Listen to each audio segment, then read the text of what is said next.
Hi, my name's Lowell Gustafson. I'm from Villanova University in Villanova, Pennsylvania in the United States. I am very grateful to be here with you to have a conversation about a universe of knowledge, a story of complexity and connection across disciplines, cultures, and nations. What I'd like to start out to do is compare just a bit about the purposes of the university where I have spent a considerable amount of time, and the university here at Hong Kong, University of Science and Technology. I would say that both of our universities are concerned with the motto that we have at Villanova, Veritas, Unitas, Caritas. Veritas is about truth. In other words, all universities everywhere across the world are working very hard in each of their disciplines to advance what we know to be true about the topics that they are researching. And so this is a central purpose of the university. What is as true as we can know it now, always being open to revise our understandings of what is true based on evidence and very solid argumentation. So this, I think, is common across the world, and certainly at Villanova here and in Hong Kong. The one question is about how we develop what is as true as we can know it. And in part, that gets to this second motto that we have at Villanova, which is Unitas, unity, which is really the root word of university. What is the university trying to do in its totality to achieve what is true? It does so both in its disciplines, each of which have made tremendous discoveries and advancements of all types, and it does that through integrations, through synthesis, through unifying the different components that it has. And so, for example, here at Hong Kong, you have a program in science, the natural sciences. You have another program in engineering and business and humanities and social sciences, in interdisciplinary studies. At Villanova, we have a school of business, a college of engineering, a college of nursing, a school of law, a college of professional studies. And I am in the College of Liberal Arts and Sciences. And together, they form Villanova University. And the idea of Unitas is combining. There's two types of research questions, very broadly speaking. One is focused research questions within disciplines and within subfields of disciplines. Another type of search for truth is asking questions which requires unifying the different disciplines that we have to ask general questions, transdisciplinary questions that go beyond any one of the departments which make up the university. And so it seems to me that Hong Kong University does that. You have, like Villanova, a number of different areas, a number of different disciplines, and you have the idea of a universe of knowledge, which gives an intellectual rationale to the idea of a university. And then at Villanova's, there's the issue of Caritas, which can be translated in different ways. These are Latin terms. Excuse me. One way is to translate it as caring about, caring for. why do we make all this effort of trying to learn what is true, either through focused disciplinary research or interdisciplinary, transdisciplinary, the synthetic, integrative types of research questions? And so we try to combine all of these things in a university for purposes, because we care about what's true, and we care about the effects on the topics that we discover and develop. It matters what we're doing. It could be about our common home, sustainability. It could be about the nature of our relationships, about community. How do we understand community in unitas, our relationships among each other? And we try to do all of that. Now, the way that I got involved in this sort of transdisciplinary interpretation of what a university is seeking to do, conversations among different disciplines, is through the field of big history, which has long defined itself as seeking to understand the integrated, known as integration, synthesis, integrated history of the cosmos, Earth, life, and humanity, using the best available empirical evidence and scholarly methods. And the big history looks at everything from the Big Bang, from as far as we can understand it, generally speaking now, the beginning of the cosmos, and then and we go in steps from that to where we are now in our life. Now, at Hong Kong University, the name is Science and Technology, and big historians have long recognized that it's science and technology, frankly, more so than the discipline of the traditional discipline of history, which has transformed our idea of what the past is and where we come from, how we got to be the way that we are.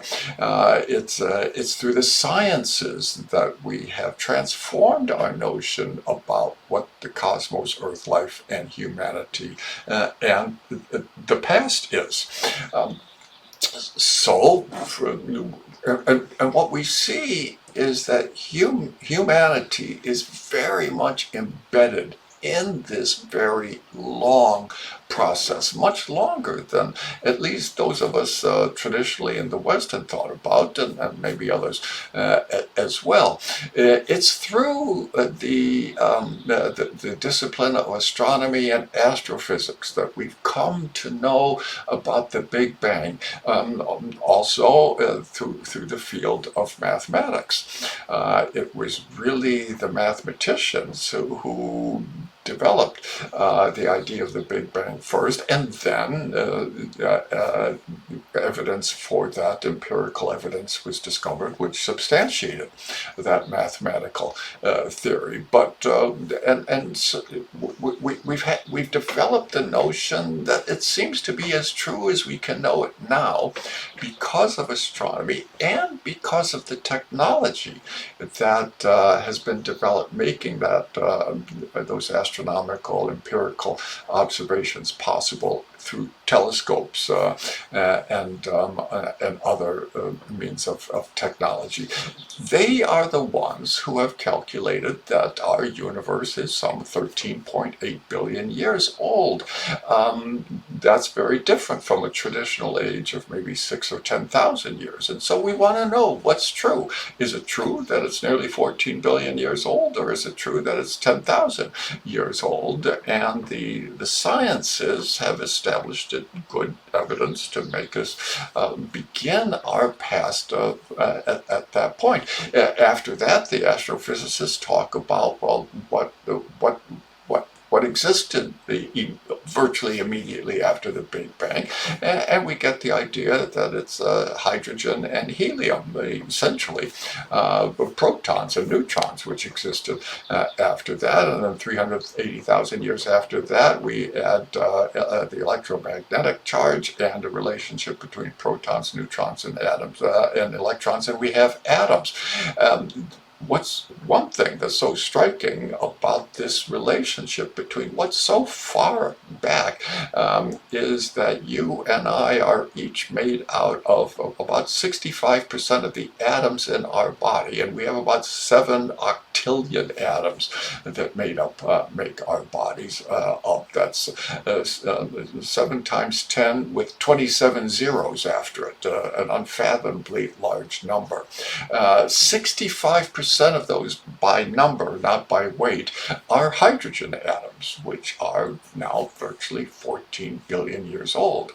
So you and I are made up of stuff that has a very, very long history. After that, the astronomers go through universal evolution, the formation of stars and of galaxies, the fusion of other elements, all of the rest of the elements in the periodic table.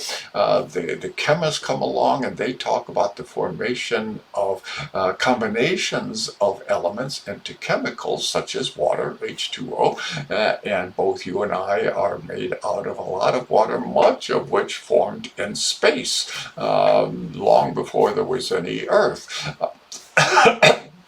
So, and of course, water is central to our lives now. Then the geologists and the astronomers excuse me, talk about the accretion of Earth, the formation of Earth, just a little over 4.6 billion years ago. And then we have the idea of Earth history. It has a long development of the Earth over this very long period of time.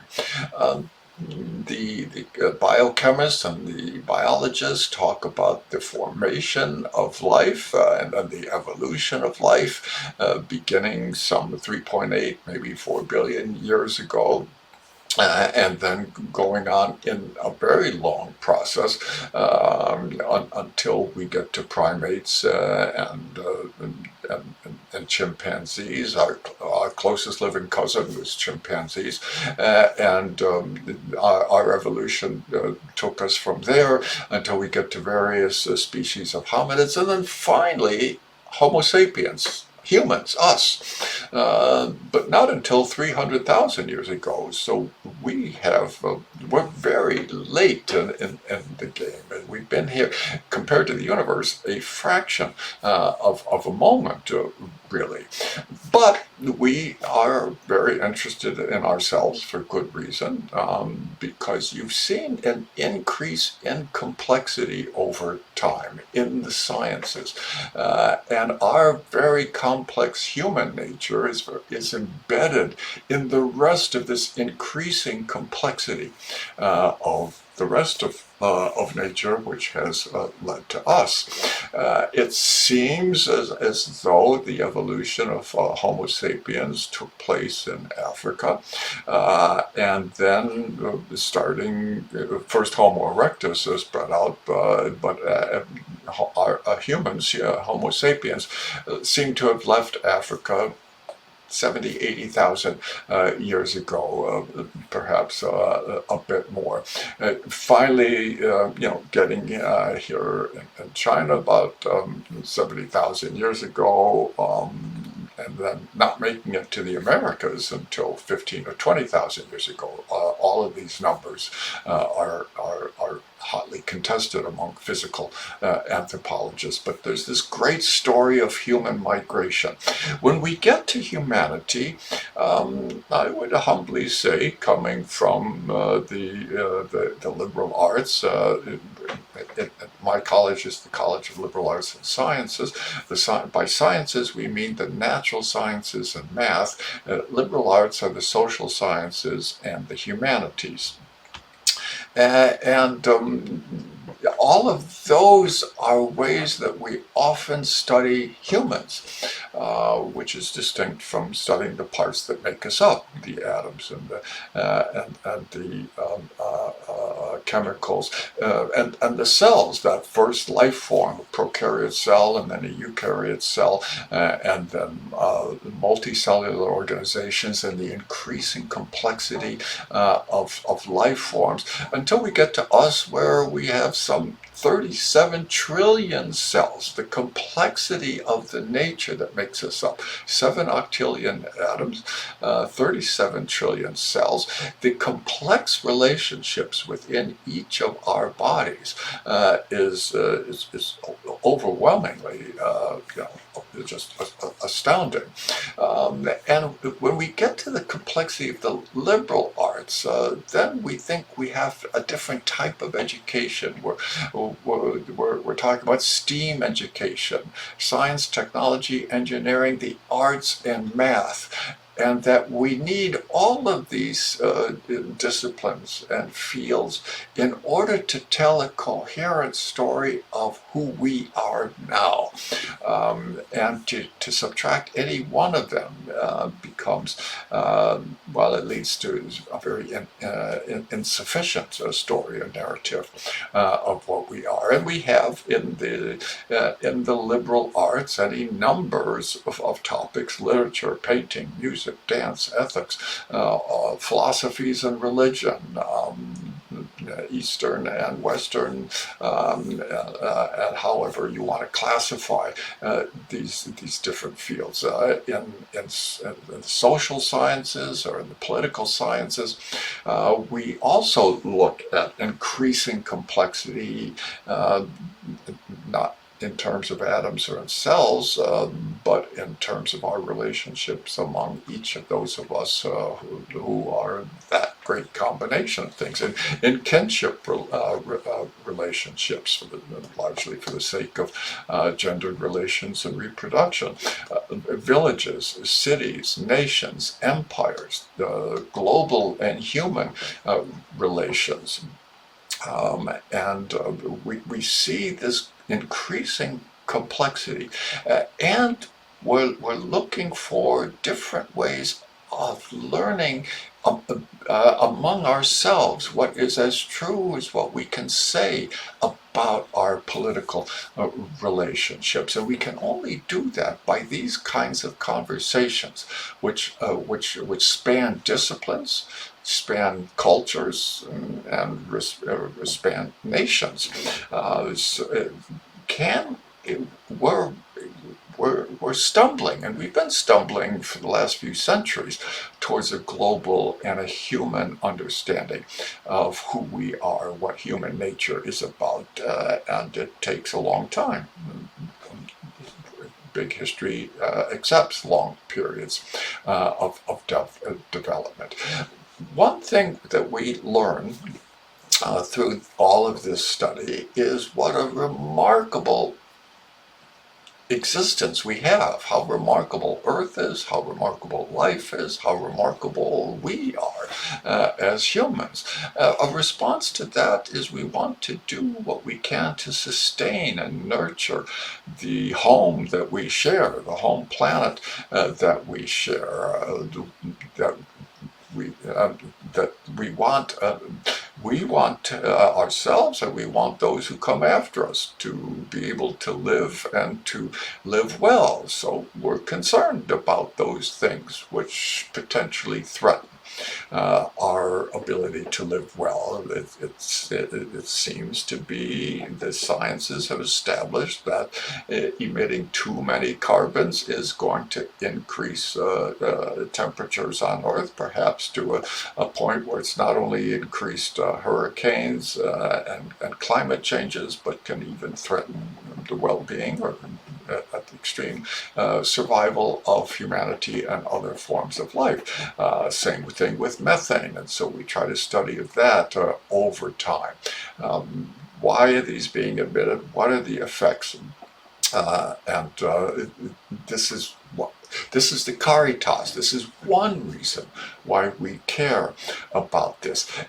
It's not unique to us. I think that we want to put this in some perspective and to say that it's not only our period which has been concerned about our relationship with nature, and that we need to think about our relationship with nature. Now, it could well be, frankly, that you and China have a bit of an advantage in thinking long term about history. It doesn't seem to be quite as foreign to you.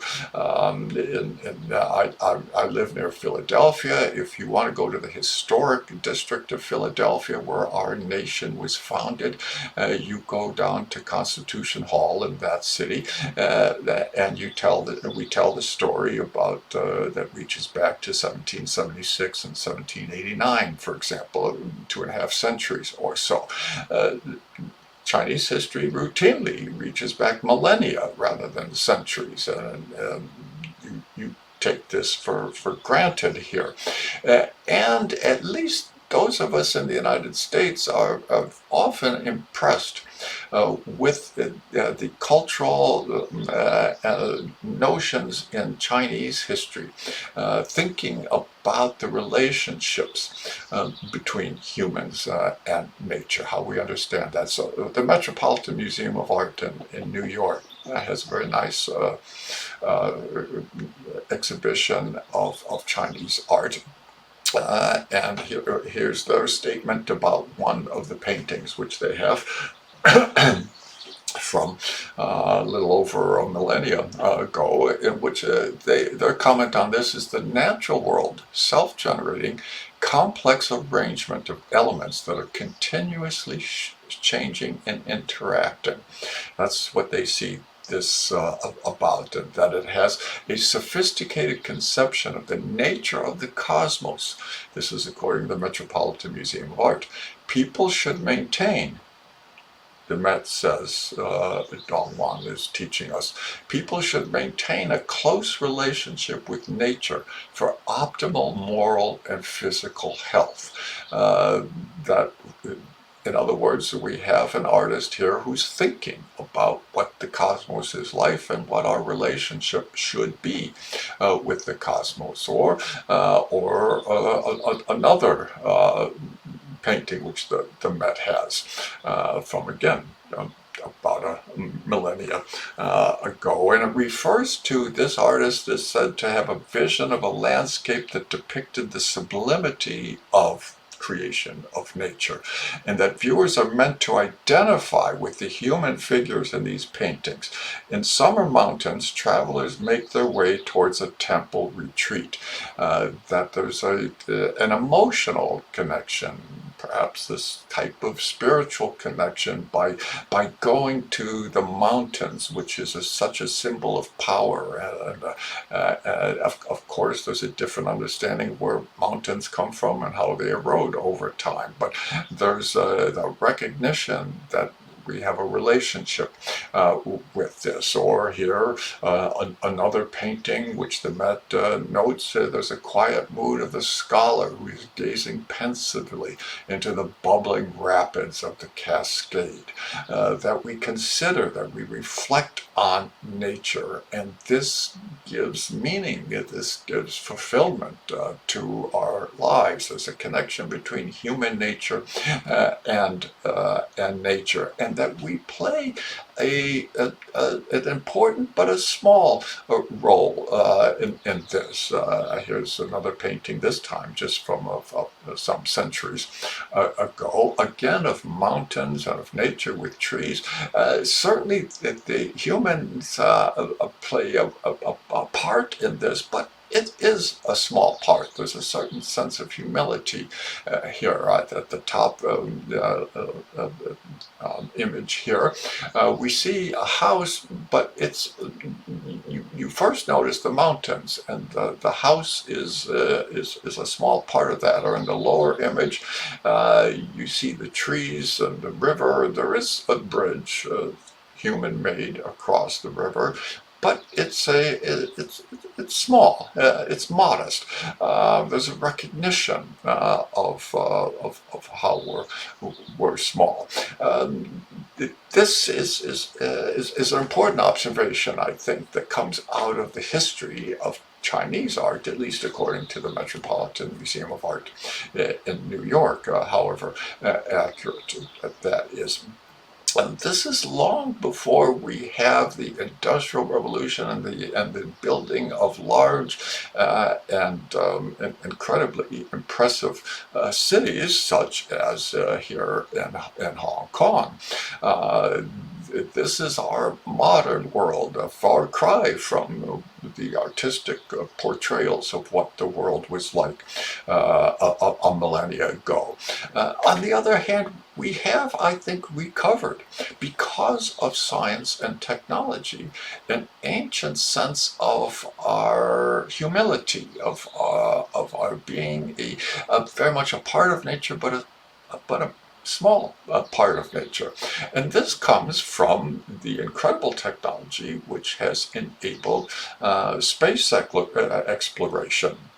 And again, astronomy, astrophysics, and the technology which has supported that have given us a new image. Here's the famous image from 1968, the Earthrise image, coming around the moon, and we see the horizon of the moon, and then we see Earth in the distance. That's our home. That's where you and I live, and we live in a very foreboding atmosphere. It's dark and it's threatening.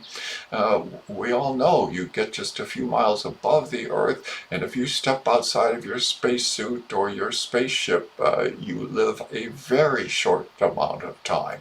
This home protects us, and so we look at that and we realize we need to sustain and protect that home. And we have this sense of how small we are and how uncentral we are, peripheral we are. Here's a picture of Earth from Saturn, and Earth is just this little dot that you see here underneath the rings of Saturn. And of course, that's not even outside of our solar system, which is only one solar system. Our sun is only one of some 100 billions of stars in our one Milky Way galaxy. A century ago, we thought the universe was the Milky Way galaxy, and now we know there's maybe 2 trillion galaxies, and that our solar system is a small part of the Milky Way. The Milky Way is a small part of an incredible system of galaxies. The red dot is approximately where our Milky Way galaxy is, although that red dot is much, much bigger than what our galaxy is. Our galaxy on this picture would be a small dot, not that big red dot that we have there. Could we even see the Earth? Of course not. We can barely see the Milky Way here. The technology and the sciences have transformed what it means to be human. And we are struggling to think about what that means. And our cultures have been developing in order to think about what this means for us. My university comes out of a Roman Catholic tradition, which has, like all religious traditions, a very sophisticated set of ideas and beliefs. But this new sense of who the Earth is, what the Earth is, who we are, has very much affected this. The previous Pope, the leader of the Catholic Church, Pope Francis, said about a decade ago that our Earth is our common home. It's our sister. Mother Earth is crying out to us because of the harm we have inflicted on her by our irresponsible use and abuse of her. Or a few years later, the Pope said, "I want to share with all of you, my brothers and sisters of our suffering planet." In other words, not all Catholics, but all people, all humans, our heartfelt concerns about the care of our common home. This is a global social issue, he said, and one intimately related to the dignity of human life. This is a, this is picked up. This idea is picked up by our current Pope. We're very proud at my university, Villanova University, because the current Pope is a graduate of our university. He got a mathematics degree from us in 1977, and he went on to postgraduate work as well. But he's picked up on this notion. He refers to our common path. That is the path on which all humans are treading. And that we live in a spirit of human fraternity or human solidarity, that representatives of other religious traditions or no particular religious tradition, but people of good faith and goodwill, we all share this common global humanity, this integration of concern from smaller concerns to a much larger concern. This is what the sciences and technology have enabled us who think about philosophies and religion and culture and imagination to consider as being central to us, that our sense of ethics, our obligation has developed, so that we have a sense of obligation to humans and to our common home. And we recognize the fragility of that. So the current Pope says we have to develop a relationship of reciprocity with the environment, with all of what is around us.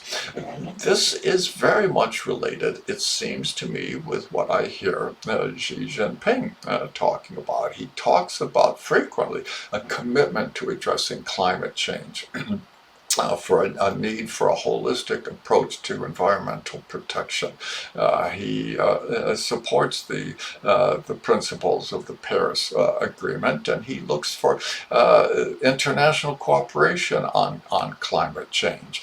And beyond this rhetoric, what we've seen in China is developed impressive abilities to move away from the fossil fuels, which release carbon dioxide and methane into our atmosphere. Is China perfect? Of course not. But there's a real recognition of all of this. So we see here at the Hong Kong University of Science and Technology the development of transdisciplinary frameworks within which climate change and sustainability can be studied, and to encourage students to see themselves as instrumental in addressing and moving towards the solution of these problems. There's a concern with the science and the technology, the truth of the matter, and there's a concern with caritas, with caring for our common planet and for humanity. We in the United States are split on this issue. Our previous president, Joe Biden, made climate change a hallmark of his administration. President Trump dismisses that, and he wants his slogan during the campaign was "Drill, baby, drill, drill for oil, use fossil fuels with abandon, and ignore the evidence which the natural sciences have been giving us," and he's pulled out of the Paris climate change. So what we take from this, it seems to me, is that if there's going to be hope, and I think there is hope, the course here at the Hong Kong University is right in avoiding climate despair, that there's reason for hope, and the hope comes from, I believe, a universe of knowledge, by integrating, having a conversation among the different disciplines, among astronomy, astrophysics, chemistry, biochemists, biologists, geologists, and all of the liberal arts and sciences. The incredibly complex relationships you and I have. We have 7 octillion atoms, 37 trillion cells in each one of us, and now there's a little over 8 billion of us in incredibly complex connections, and we need then to connect across our disciplines, our cultures, our different nations, with the goal of learning from each other, learning from the conversation, having a dialogue to which we can each contribute, and in which we can both listen for the sake of understanding, and that this is your invitation to me is your reaching out for exactly this sort of connection. Your university sustains study in the sciences and technology and the social sciences and the whole span of human knowledge. And so the Hong Kong University of Science and Technology, Villanova University, and a whole host of universities around the world are engaged in this great effort of looking for what is as true as we can know it now, always being open to change based on new evidence and good arguments, by unifying what knowledge we have, having very specific and detailed research questions, having very open-ended and general research questions for the sake of caring about our common home and about our common humanity. So thank you for this invitation, and I have already learned a lot from that, and it's my pleasure to participate in what you have initiated here. Thank you.